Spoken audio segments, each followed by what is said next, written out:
Po, Brikena, a e shihni ju pozitën e grave në ditët e sotme si përmirësim, apo si stagnim? Realisht, u përmendëm paka shumë faktorët, sot kemi sigurisht rritjet pjesëmarrjeve të grave në arsim, kemi në ndërmarrësi, kemi në jetën publike, në diskursin publik, por jo domosdoshmërisht kjo është përkthy, është reflektuar edhe në punësim, edhe më e keqja në siguri ekonomike.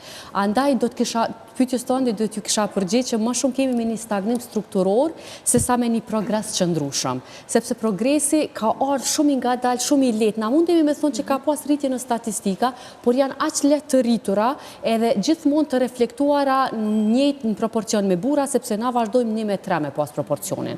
Do të thonë për 3 burra është një grup, kurse të papunët jemi njëjtë, 25.000 gra me 25.000 burra, që do me thonë është një problem pse këto gra nuk po hynë në treg të punës. Do me thonë, proporcionalisht si punë kërkuese janë të njëjta.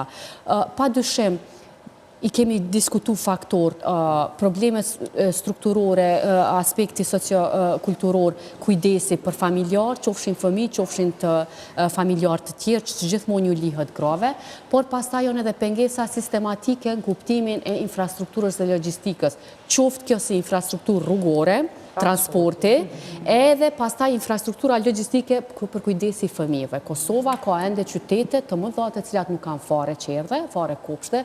Na tash e kemi edhe me planin e rritjes e kemi pas si reformë që për fëmijët 0 deri në 2 vjeç me mrit 8% të paktën me i pas në institucione të edukimit fëmijërisë të hershme.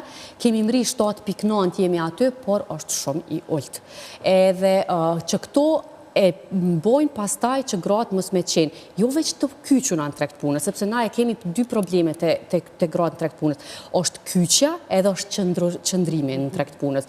Gjasat janë që të vajzat e reja të 20 deri 30 vjetë kemi një rritje, hynë në treg të punës, por pastaj me krijimin e familjes ose lejën e lehonis, gjasat që kthehen janë shumë të ulta. Edhe te gratë 40 vjeçare kemi një numër shumë të lartë të papunësisë, sepse sigurisht çdo problemet strukturore, qofshin logjistik, qofshin sociokulturore, e lën gruan të stepët dhe të mos rikyqet në tregun e punës.